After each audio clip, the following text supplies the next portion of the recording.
Bismillahirrahmanirrahim. Assalamualaikum warahmatullahi wabarakatuh. Alhamdulillahi rabbil alamin. Allahumma salli ala Sayyidina Muhammad wa ala ali Sayyidina Muhammad. Subhanaka la ilma lana illa ma 'allamtana innaka antal alimul hakim. Bapak Ibu jamaah sekalian, saya hanya memberikan perhatian kepada ayat Allah Subhanahu wa taala di surat Al-Baqarah 183. Ba'da a'udzu billahi minasyaitonir rajim.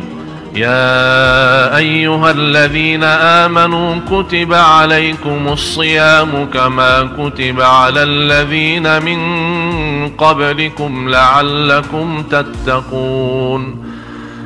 Yang menarik perhatian saya di ayat ini, pertama dimulai ya ayyuhalladzina amanu, diakhiri la'allakum tattaqun. Pertengahannya adalah perintah puasa. Berarti di sini Bapak Ibu ada 3 rahasia. Ya ayyuhalladzina amanu, iman. Karena posisi iman di mana? Di hati. Berarti rahasia, sembunyi. Yang kedua puasa. Termasuk ibadah puasa adalah ibadah juga rahasia. Karena kita bisa berpuasa sunnah maupun berpuasa wajib, tapi orang yang di samping kita tidak tahu kita lagi berpuasa. Yang ketiga, la'allakum tattaqun. Taqwa posisinya dan tempatnya adalah dalam hati. Artinya, kalau kita menjaga iman, menjaga puasa, dan menjaga taqwa, yang namanya 3 amalan ini rahasia, Allah Subhanahu wa ta'ala menyembunyikan dan juga merahasiakan balasan dan pahala ibadah puasa. Semua amalan ibadah Bapak Ibu dilipat ganda oleh Allah 10 kali lipat. Baca 1 huruf, Allah berikan 10 kebaikan. Baca salat, melaksanakan salat 5 waktu, Allah berikan pahala 50. Kecuali puasa, ulama menjelaskan kita tidak tahu berapa Allah melipatkan puasa, pahala puasa bagi umat. Kenapa Allah rahasiakan puasa? Kenapa Allah rahasiakan pahala puasa? Karena iman itu adalah rahasia, ibadah puasa rahasia, dan tempat takwa adalah di dalam hati. Artinya di tempat yang tidak bisa dilihat oleh manusia, termasuk takwa itu juga rahasia. Barang siapa yang jaga 3 rahasia akan dibalas oleh Allah dengan pahala yang juga rahasia. Kata ulama, kalau Allah rahasiakan pahala ibadah sesuatu, yakinilah balasan ibadah itu yang rahasia pasti akan menenangkan hati. Sebagaimana berfirman Allah di surah As-Sajdah ayat 16, "Fala ta'lamu nafsun ma ukhfiya lahum min qurrati a'yun jazaa'an bima kanu ya'malun." Tidak ada jiwa pun yang bisa tahu apa yang Allah sembunyikan, apa yang Allah rahasiakan dari pahala-pahala ibadah yang ikhlas. Tapi yakini yang dirahasiakan oleh Allah, balasan itu pasti akan menenangkan hati. Kenapa bisa menenangkan hati? Jazaa'an bima kanu ya'malun, itu balasan Allah terhadap amalan-amalan ibadah Bapak Ibu. Oleh karena itu, bulan Ramadan karena banyak karunia, banyak rahmat, dan termasuk bulan ampunan. Di antara karunia yang kita dapat, dinamakan bulan itu adalah bulan Ramadan. Ramadan apa artinya dalam sisi bahasa? Ramadan adalah diambil dari kata musim panas di padang pasir. Kalau musim panas di kota mana saja kita terasa panasnya. Apalagi kalau musim panas di padang pasir, jauh lebih panas. Intinya apa? Kalau musim panas mampu membakar kulit manusia, bulan Ramadan mampu membakar dosa-dosa hamba Allah. Musim panas mampu membakar kulit manusia, bulan Ramadan mampu membakar dosa-dosa hamba Allah.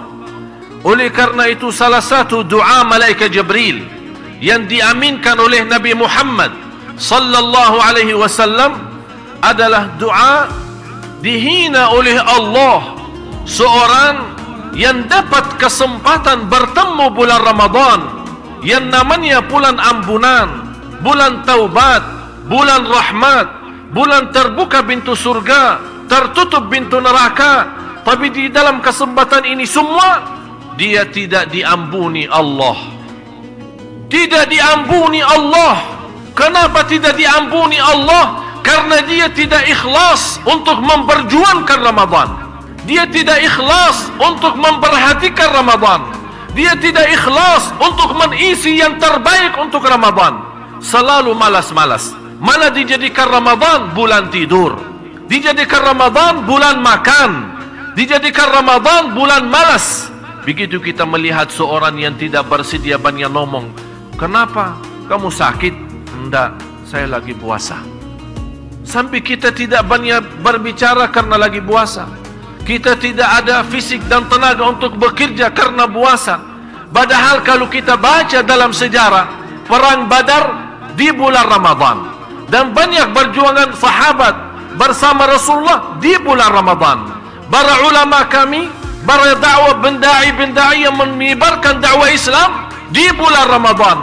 Tapi di akhir zaman ini, bulan Ramadan bukan memberatkan, menjadikan posisi iman berat, malah menjadi tubuh badan kita berat karena saking banyak makan. Oleh karena itu, saya menghebohkan semua 2 hari atau 3 hari masuknya Ramadan. Saya minta sebelum masuk Ramadan, mohon timbang badan. Berat badannya berapa? Habis Ramadan, begitu anda nyambut Idul Fitri, timbang lagi berat badannya. Kalau ternyata naik berat badan berlebih-lebihan, ada tambahan berapa kilo, berarti mohon maaf, anda sudah jadikan Ramadan bulan makanan. Aku heran, pas bulan Ramadan makanan yang paling enak. Saya selalu diundang buka puasa, sepanjang tahun tidak pernah saya lihat makanan ini. Tapi begitu saya tanya, oh ini tradisi khusus Ramadan. Jadi keluarnya bintaran hebatan ibu-ibu, bisa kita tahu kehebatan masakan ibu-ibu hanya di bulan Ramadan. Luar biasa. Kenapa sampai seperti itu? Padahal Ramadan itu sebenarnya kenapa ada puasa? Supaya kurangin makanan, badan kita sehat. Sepanjang tahun kita makanan macam-macam. Saya termasuk seorang yang rusak suara bacaan saya sampai sudah tidak berlaku jadi imam. Akhirnya saya pensiun jadi imam. Alhamdulillah adik-adik saya lanjut jadi imam. Kenapa rusak suara saya gara-gara makanan di Indonesia? Apalagi Padang, berminyak kan, goreng-gorengan. Jadi akhirnya rusak suara saya, sudah tidak bisa jadi imam lagi.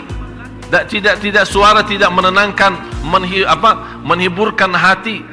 Saya akhirnya malas jadi imam. Akhirnya saya bilang sama adik-adik saya, udah kalian jadi imam, saya hanya penceramah. Jadi saya tidak berani jadi imam karena sudah rusak suara. Oleh karena itu Ramadan ini kesempatan, karena sepanjang tahun kita tidak kontrol diri dari sisi makanan. Begitu masuk Ramadan, manfaatnya dari sisi kesehatan adalah membunuh dan menyembuhkan segala penyakit dan racun-racun dari hasil makanan selama 1 tahun akan dibersihkan di bulan Ramadan. Jadi racun makanan kita, karena mohon maaf sekarang makanan kita semua berkimia. Buah-buahan berkimia, beras pun sekarang berkimia, di mana-mana pun berkimia, roti berkimia, apapun berkimia, ayam sudah berkimia, kambing yang dulu kita enak makan mandi sekarang tidak enak makan mandi, makanan Arab. Kenapa? Karena semua sudah berkimia. Akibatnya apa? Tambah kita rasa banyak tumbuh racun-racun gara-gara makanan. Oleh karena itu Rasulullah SAW sudah menjelaskan, seburuk-buruk tempat terisi makanan adalah perut, karena tempat sumber penyakitnya adalah perutnya. Oleh karena itu ini kesempatan.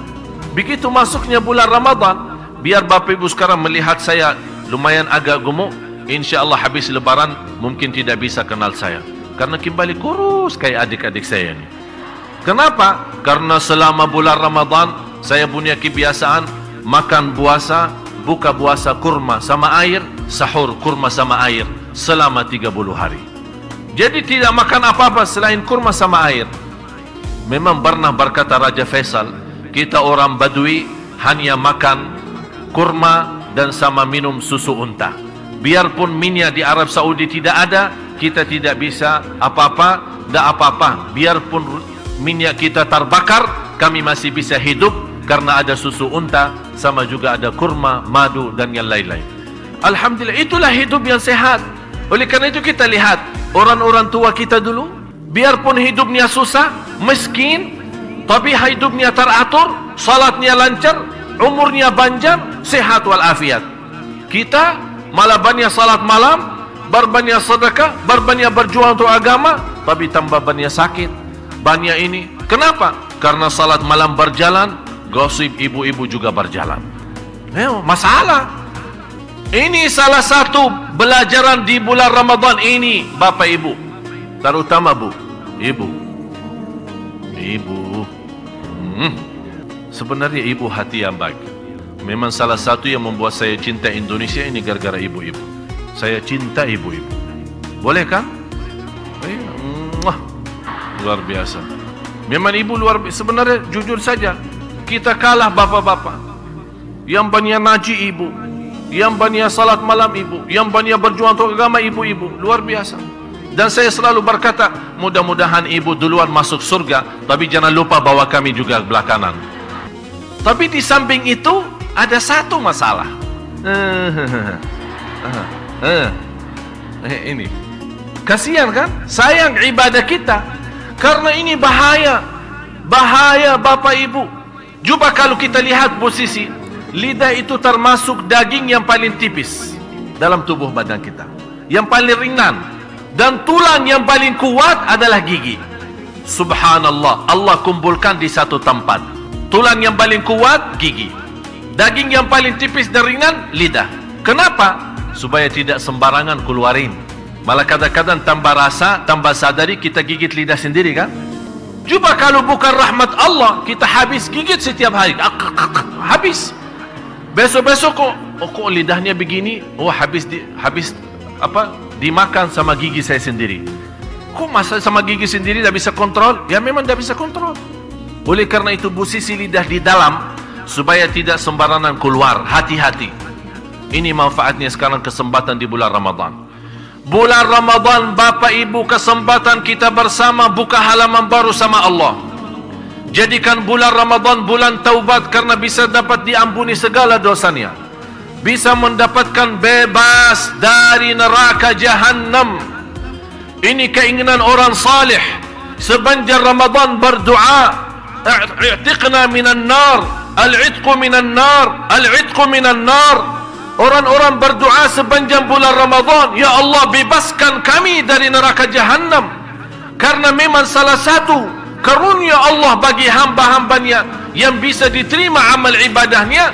Dan pas di hari lebaran, hari Idul Fitri, dengan kehadiran malaikat, salat Idul Fitri memberikan balasan ya Allah bagi hamba-hamba yang telah berhasil memberjuang dalam bulan Ramadan. Di antara karunia, bebas dari neraka Jahannam. Bapak Ibu, saya mohon, Ramadan tahun ini, marilah kita sama-sama jadikan yang terbaik. Karena kita tidak tahu, bisa jadi Ramadan tahun ini adalah yang terakhir bagi kita semua. Kita tidak bisa tahu. Banyak di antara keluarga yang ingin bertemu bulan Ramadan, tapi dipanggil oleh Allah duluan. Oleh karena itu, nawaitu dari sekarang, ayo mari sama-sama maksimalkan Ramadan tahun ini 1434. Kalau memang Ramadan ini di sisa umur kita, yang terakhir, insya Allah yang terbaik. Yang terbaik salat tarawih, yang terbaik khatam Al-Quran, yang terbaik baca Al-Quran, yang terbaik sedekah, yang terbaik silaturrahim, yang terbaik ucapan yang baik, yang terbaik menahan lidah tidak berbicara fitnah dan gosip, yang terbaik menjadi orang rendah hati, yang terbaik tawadhu, yang terbaik menjadi orang mulia, yang terbaik menjadi orang yang disebut nama Allah, yang menjadi orang-orang yang dimuliakan di sisi Allah, menjadi mulia di hadapan Allah dan mulia di hadapan manusia. Jadikan Ramadan yang merubah hidup kita, supaya kita tercatat sisa umur kita bahagia selamat dunia akhirat. Bapak Ibu, ya ayyuhalladzina amanu tubu ila Allah taubatan nasuha. Hei orang beriman, Allah memanggil kita. Hei orang beriman, ada apa ya Allah memanggil kami sebagai orang beriman walaupun iman kami belum sempurna? Apa perintahmu ya Allah? Kami akan segera sami'na wa ata'na. Tubu ila Allah. Allah subhanahu wa ta'ala menawarkan bertaubat. Sudah cukup dosa, sudah cukup lalai. Sepanjang tahun kita tidak memperhatikan Al-Quran. Begitu datang bulan Ramadan yang namanya bulanul Quran, malah kita tidak baca Al-Quran. Saya akhiri 4 amalan sebelum saya tutup doa. Tolong diperhatikan. Yang pertama, syukuri nikmat Allah terhadap umur kita yang masih sehat walafiat sampai ketemu bulan puasa. Kita bersyukur. Harus Bapak Ibu merasakan Anda bertemu bulan puasa dan masih bisa berpuasa. Wallahi, demi Allah, itu nikmat yang besar. Nikmat yang besar. Allah masih memberikan kita kesempatan untuk sama-sama bisa nikmati bulan Ramadan. Apalagi di Masjid Agung Sunda Kelapa dengan kehadiran para imam-imam yang mengimami dan menindahkan tarawih kita. Syukur. Lain syakartum. Yang kedua, kalau sepanjang tahun kita terbiasa menjadi masbuk, saya mohon selama 30 hari kita berjanji sama Allah tidak boleh masbuk lagi. Jaga salat berjamaah, jaga salat dengan takbirah ihram, takbirah pertama sama imam. Jadikan 30 hari menjadi orang-orang yang sempurna iman dan sempurna takwa dengan menjaga salat, karena salat kunci takwa, salat kunci sabar, salat kunci rizki, salat kunci keselamatan, salat kunci segala urusan kita dunia akhirat dan lahir batin. Kalau selama sepanjang tahun kita cukup lalai dari salat, terutama salat subuh, yang saya harapkan mudah-mudahan bulan Ramadan terutama salat subuh kita insya-Allah menjadi makmur seperti salat Jumat. Yang ketiga, perhatikan Al-Quran. Bukan hanya setiap hari. Kalau di antara Bapak Ibu bisa setiap hari, saya mohon di bulan Ramadan ini berusaha sebanyak-banyaknya baca Quran. Begitu Anda berhenti baca Al-Quran, kemana-mana Anda berjalan, jangan berhenti menyebut nama Allah, berzikir kepada Allah subhanahu wa ta'ala. Ya ayyuhalladzina amanu dzkurullaha dzikran katsira. Hei orang beriman, berzikir kepada Allah sebanyak-banyaknya. Di panjang jalan, jalan kaki, naik motor, naik mobil, di mana saja berada, dalam keadaan wudu, tidak wudu, suci, tidak suci, menghadapi kiblat atau tidak, berdiri atau duduk atau baring, tidak berhenti berzikir kepada Allah. Karena orang munafik berzikir, orang mukmin berzikir, tapi beda mukmin sama munafik. Orang mukmin berzikir sebanyak-banyaknya, orang munafik berzikir tapi sedikit. Wala yadhkuruna Allah illa qalila. Kalau kita termasuk sedikit berzikir, dikhawatirkan jadi orang munafik. Tapi kalau banyak berzikir, insya-Allah menjadi tanda sempurna iman. Yang terakhir, yang keempat, menjaga sedekah, apalagi salat subuh. Rasulullah sallallahu alaihi wasallam ajwada ma yakunu fi Ramadan. Rasul kedermawannya sepanjang tahun, jauh lebih kedermawannya terlihat di bulan Ramadan. Dikenal Rasulullah tidak pernah menolak. Sampai dalam sejarahnya, kalau ada orang minta bajunya, Rasul lepaskan bajunya dan memberikan kepada orang yang minta. Bapak Ibu jangan minta baju saya ya. Rasulullah sallallahu alaihi wasallam apapun begitu kedermawannya sampai Rasulullah SAW marah pernah sekali sama Aisyah radhiyallahu anha.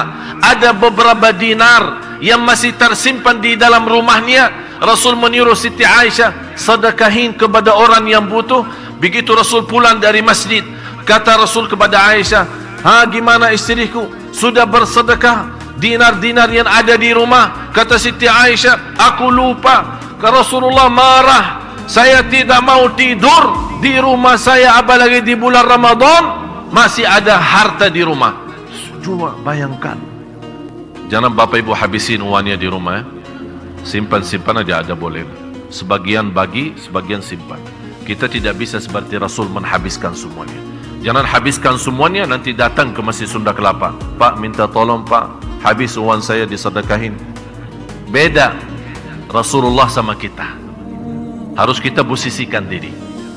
Tapi bulan Ramadan, saya tahu dan yakin bapak ibu setiap hari bersedekah. Itu sebuah kebiasaan. Malah salah satu yang membuat saya bangga di Indonesia adalah salah satu budaya potong royong. Jadi masyarakat Indonesia ini suka bersama, suka berjamaah, suka bersatu, saling memberi, saling membagi, saling kasih sayang, saling cinta. Ini luar biasa kelebihannya. Tapi selalu tertinggal nawaitu. Nawaitunya ini yang selalu dilupakan. Soal bagi, soal beri, itu memang luar biasa. Sudah kebiasaan. Saking biasa, kadang-kadang orang bagi tidak menghitung berapa banyak yang dia bagi. Tapi lupa nawaitunya. Oleh karena itu, jadikan Ramadan menjadi saksi baik di hadapan Allah dalam hal sedekah kita. Rasulullah sepanjang tahun dermawan, tapi di bulan Ramadan dermawannya berlipat ganda. Kita sama-sama buktikan di bulan Ramadan insya Allah menjadi yang terbaik untuk kehidupan kita. Kalau memang Ramadan yang ini menjadi yang terakhir, mudah-mudahan semua amalan ibadah kita selama Ramadan diterima oleh Allah SWT. Kalau ada kekurangan di masa-masa lalu, Ramadan yang sudah lalu, insya Allah kita mampu dikuatkan oleh Allah lahir batin agar kita masih bisa memenuhi kewajiban kita di bulan Ramadan. Saya selalu rasa, apalagi akhir-akhir ini, hampir setiap malam saya mimpi mati. Sambil saya memfikirkan, ini bagaimana? Kemarin istri saya ada di Jakarta. Saya bilang sama istri saya, pulang. Kenapa pulang? Ramadan mau datang. Mohon maaf, saya sibuk untuk umat. Kamu pulang ajalah. Saya pulangkan. Saya antar karena saya tidak. Saya punya rasa karena beberapa hari akhir ini banyak mimpi mati. Saya rasa, ya Allah, kalau memang Ramadan ini yang terakhir, saya akan berjuangkan Ramadan ini sampai mati. Oleh karena itu saya rasa Ramadan ini bagi saya sepertinya mungkin yang terakhir. Oleh karena itu saya menasihati bapak ibu, kalau bisa punya perasaan yang sama. Ramadan ini yang terakhir. Apa yang harus kita berikan untuk Ramadan? Saya yakin kalau anda menghidupkan perasaan ini, insya Allah jamaah yang terbaik, tarawih yang terindah, Quran begitu luar biasa perhatiannya, dan banyak amalan-amalan yang lain, karena kita rasa ini kesempatan yang terakhir. Demi Allah, bapak ibu, kalau kita bisa berbicara sama orang yang sudah wafat, yang sudah dipanggil oleh Allah duluan, kita bisa berkomunikasi dengan mereka. Kalau mereka punya harapan, kalau kita bertanya, apa yang diharapkan oleh kalian? Orang yang sudah mati mengharapkan satu, kembali ke dunia untuk menambah sujud, menambah amal saleh, menambah sedekah, menambah salat malam, apalagi masuk Ramadan, menambah puasa Ramadan, menambah salat tarawih, dan menambah banyak amalan-amalan yang lain. Tidak ada orang yang sudah masuk di alam kubur, yang sudah lihat sendiri posisi kuburnya sempit dan gelap, menghadapi mungkar nakir. Tidak ada kemungkinan dia harap kembali ke dunia untuk menambah kekayaan, atau menambah ilmu, atau menambah jabatan, atau menambah keluarga dan keturunan. Tidak, karena dia sudah tahu dan Allah lihatkan dengan mata sendiri apa itu kebenaran, apa itu surga, apa itu neraka, apa itu kubur, dan apa itu mungkar nakir. Begitu dia lihat dengan mata sendiri, dia tidak akan harap dunia, dia harap kembali. Ya Allah, kembalikan ke dunia supaya saya bisa menambah amal saleh. Tapi apakah dengan harapan yang baik ini bisa terkabul? Tapi bagi bapak ibu masih bisa terkabul, karena kita masih dalam kesempatan. Jangan sampai kita besok masuk kubur masih kita ingin, ya Allah, kasih waktu saya sebentar biarpun 1 hari, biar saya jadikan 24 jam amal salih. Ini kesempatannya. Bulan Ramadan yang terakhir. Bulan Ramadan kita jadi hamba Allah lahir batin. Bulan Ramadan ini kita buktikan, qul inna salati wa nusuki wa mahyaya wa mamati lillahi rabbil alamin. Di antaranya yang saya sarankan, kalau bisa selama bulan Ramadan, paling tidak 10 akhir i'tikaf kita, kalau boleh jauhkan diri dan tangan anda dari HP. Tasbih 2013, tasbih yang terbaru di Indonesia, HP. Kalau kita memegang Al-Quran sebagaimana megang HP, yang saya lihat, saya jamin 1 tahun hafal 30 juz. Luar biasa. Pagi, siang, sore, malam, sambil kita tidur pun di samping kita ada HP. Jadi bukan cukup sama istri, ada istri yang kedua, HP. Ini kesempatan bulan Ramadan. Coba sejauh mana Bapak Ibu mampu tinggalin HP-nya. Kalau tidak bisa 10 hari Ramadan, 10 akhir. Allah kasih 1 tahun 360 hari. Masa 10 malam keberatan menjauhkan sedikit dunia dan urusannya. Jadikan lillah, karena kita bisa jadi 10 malam akhir adalah yang terakhir dalam sisa umur kita. Jadikan Ramadan ini adalah yang merubah nasib kita. Jadikan Ramadan ini yang merubah nasib kita menjadi orang lemah iman menjadi kuat iman.